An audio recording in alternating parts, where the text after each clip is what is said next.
Então, boa noite a todos e a todas mais uma vez, agradecer a presença, agradecer ao Pedro aí por mais uma vez prestigiar a Tapera trazendo seus trabalhos aqui para cá, mais um lançamento aqui.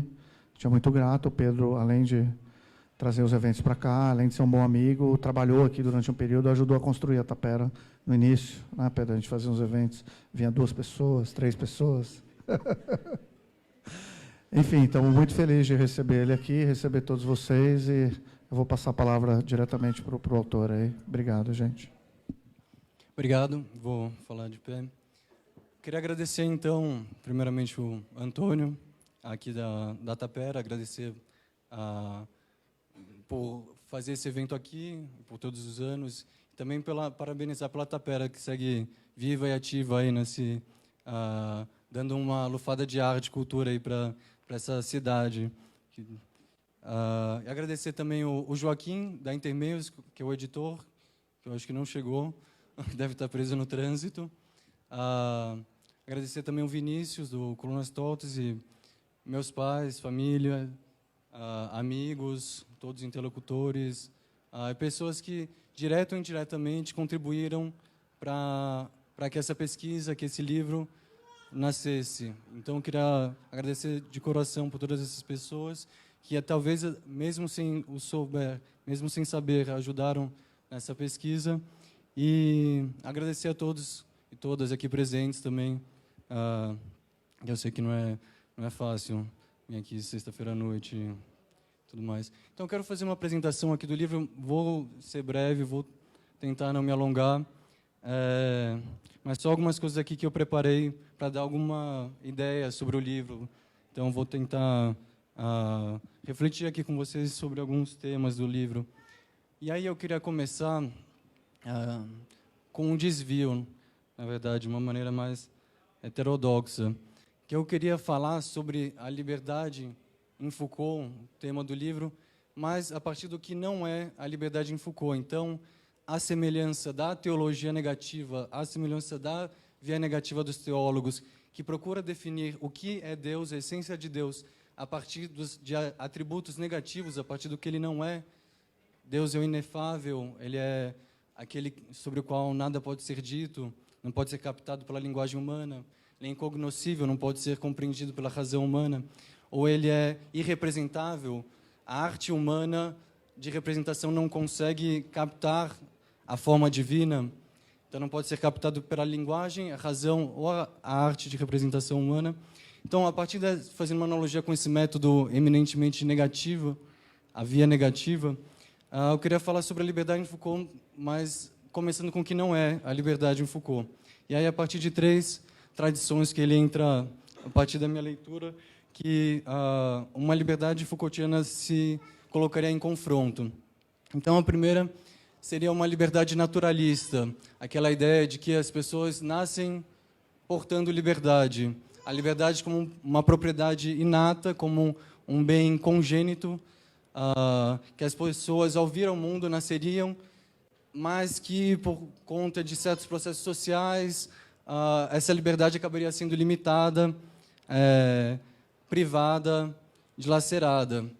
E é uma imagem da liberdade, uma figura da liberdade, essa liberdade naturalista que nós encontramos, por exemplo, em Rousseau. O homem nasce livre, mas por toda parte se encontra sob grades. O homem nasce livre, mas em todos os lugares que eu vejo, o homem está aprisionado. A primeira linha do contrato social. Uma imagem da liberdade que faz uma analogia assim, como se a liberdade fosse uma certa disposição natural, o sujeito moderno fosse um animal domesticado, de quem a liberdade foi retirada, mas que a liberdade, em seu estado bruto, seria uma liberdade originária, selvagem, reverente, que não se amolda às amarras do social. E na modernidade, o sujeito da modernidade, o sujeito civilizado como animal domesticado, perdeu essa condição natural de ser livre. Então, não é nessa linha filosófica de uma liberdade naturalista que a leitura Foucaultiana sobre a liberdade se baseia. Então, um pouco sobre uma liberdade que nós poderíamos denominar racionalista, que vai de Platão, passando pelos estoicos e por muitos desvios, caminhos indiretos, chegando até Kant. E aí uma imagem da liberdade como se fosse a liberdade como governo da razão. A liberdade como sendo a parte racional do ser humano que governasse e pautasse a sua conduta. E a imagem, para tentar aclarar um pouco isso, a gente poderia tentar traduzir essa imagem a partir de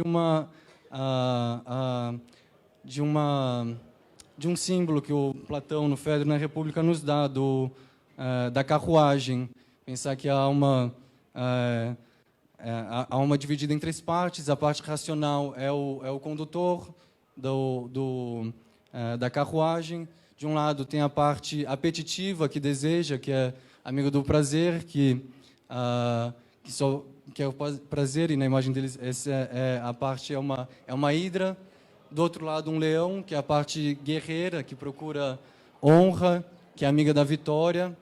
E, nesse sentido, a liberdade consistiria no governo da parte racional do cocheiro, levando a carruagem, governando, portanto, tanto a parte guerreira que busca honra, quanto a parte hedonista que busca prazer, amiga do prazer. E aí, depois, com Kant, nós vamos ter uma viragem, de certa forma, muito peculiar, mas que eu gostaria de situar também dentro dessa tradição racionalista, a liberdade como sendo o governo da razão, a conformação da conduta aos imperativos da razão categórica, a liberdade como a liberdade da autodeterminação moral, do sujeito que se dá a si mesmo as regras de conduta a partir de uma razão com uma vocação universal e a partir de uma legislação moral universal e abstrata. E aí, se no primeiro caso, a liberdade naturalista, nós podemos pensar na figura do animal indomado, como sendo uma expressão disso.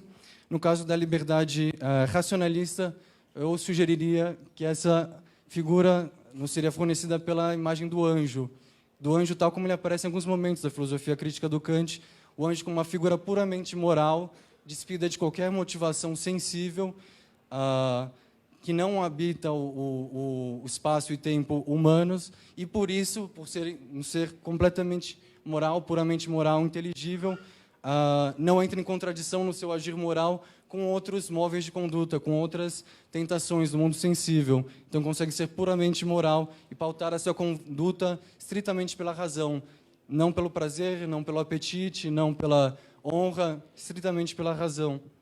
E aí, o terceiro caso da liberdade existencialista, e aí o nome que nos vem à cabeça, com certeza, do Sartre. O ser humano está condenado à liberdade. A única coisa que o ser humano não pode abdicar é da sua condição de ser livre. A liberdade, então, como uma determinação ontológica do ser humano, a liberdade como o próprio do ser humano, ou, dito de outra forma, o ser do humano é a liberdade. O ser mais próprio, mais essencial do ser humano é dado pela liberdade. E aí, o sujeito pensado como um projeto, sujeito como um projeto de vida que tem que se fazer e é responsável pelas suas decisões, pela sua conduta, e prisioneiro das suas decisões também, a partir de uma liberdade radical. E aí, o sujeito, então, como projeto, subjectum como projectum. Então, no primeiro caso, liberdade naturalista, um animal indomado. No segundo caso, liberdade racionalista, um anjo puramente moral. No terceiro caso, uma liberdade existencialista e o ser como projeto fundado na liberdade. O sujeito como projeto fundado na liberdade. Bom, a liberdade em Foucault não é nada disso. Ela aí é o lado da via negativa que eu tinha falado para vocês no começo. Não é nem a liberdade como uma condição natural do ser humano, nem a liberdade como governo da razão, nem a liberdade como uma determinação ontológica do sujeito. É uma liberdade que eu procuro definir como agonística. A liberdade, então, apareceria como uma zona de tensão, uma zona de conflito, um cabo de guerra. A liberdade, ela seria o que está positivamente em disputa. Não seria, então, não se trataria, portanto, de uma luta pela liberdade, senão que a própria liberdade apareceria como uma luta, como um processo. e essa liberdade agonística se desenrolaria no que eu tentei chamar assim, de um jogo aporético, que se de um lado ela é condição de existência do poder, no sentido que só é possível de se exercer poder sobre um sujeito dotado de liberdade, caso contrário seria violência. Para se exercer poder, o sujeito ele precisa ter alguma liberdade para retroalimentar os desígnios do poder na condução da sua vida. A liberdade, então, como o locus, como o lugar da servidão voluntária. Por outro lado, a liberdade aparece como uma condição ontológica da ética. A liberdade é um espaço de experimentação, como um convite para a reinvenção, para a reinvenção, inovação de si, etc. Então, a liberdade como uma agonística que se desenrola nas malhas desse jogo aporético, no fio da navalha entre a subjugação e a sublevação, o assujeitamento e a autonomia. Deixa eu tomar uma água.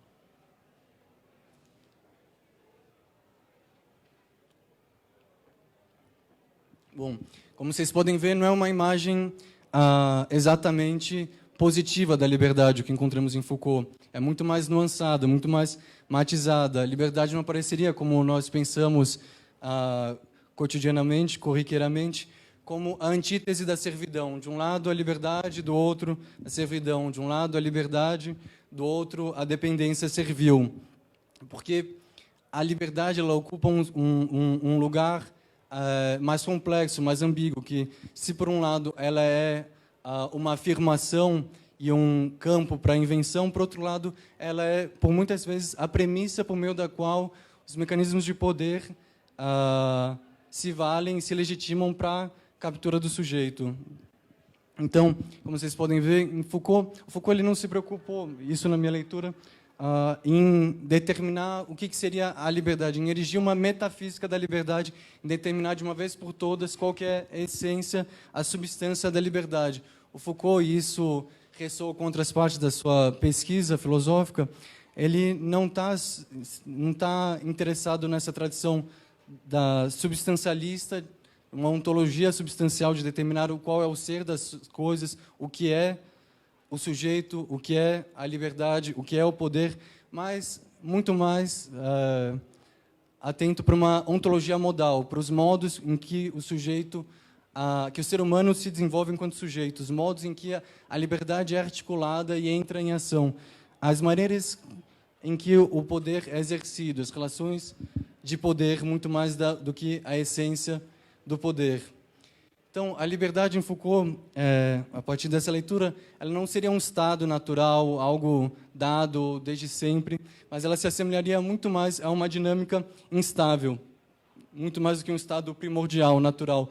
Nós nasceríamos livres, dotados de liberdade e de capacidade de autodeterminação. A liberdade aparece, então, mais como um exercício constante do que uma condição invariável, mais do que um campo de tensão, do que como o governo da razão. E aí, então, caminhando um pouco para a conclusão, a liberdade, então, como essa experiência agonística que se desenvolve num jogo aporético entre liberdade como condição da existência do poder, liberdade como condição ontológica da ética, nessa corda bamba entre o poder e a ética, se afirmando em práticas de liberdade, práticas de subjugação. A liberdade, então, e aí essa é a minha interpretação, que uma liberdade entendida em chave Foucaultiana nos forneceria, portanto, uma concepção mais ambígua da liberdade e que, a partir dessa leitura que eu tento emplacar, o Foucault procuraria restituir a liberdade ao estoque de termos ambíguos que a humanidade colecionou ao longo das eras, não mais como sendo a outra face da servidão, mas inscrita num campo muito mais ambíguo, e estaria ao lado, por exemplo, de termos como fármacon, que desde Homero tem esse sentido que carrega até nas nossas línguas modernas, da droga, simultaneamente veneno e remédio. Então, essa ambiguidade original do termo, deinos, um termo grego usado no coro da Antígona de Sófocles, para falar o hino humano do coro da Antígona de Sófocles, para falar que o ser humano é deinos, é simultaneamente terrível e maravilhoso, monstro abissal e um ser quase divino. Um Heimlich do Freud, que é simultaneamente o familiar e o distante, e o familiar e o estranho, o mais intimamente familiar que se torna estranho e que nos desarma, e o próprio termo sujeito, que significa, na modernidade, ao mesmo tempo, um centro de autonomia e vontade, capacidade de autodeterminação, um sujeito que age, que toma decisões, que pensa, mas, por outro lado, o sujeito como submetido, subjugado, súdito. Então, em todo essa outra face que o termo sujeito nos traz. Bom, eu tinha prometido que não ia me alongar muito, espero que não tenha cansado muito a paciência de vocês. E aí, é basicamente isso que eu queria falar. Espero que vocês tenham gostado, leiam um livro, a gente conversa, depois a gente pode conversar pessoalmente aqui. E espero que vocês gostem da leitura. Muito obrigado pela presença de todos e todas.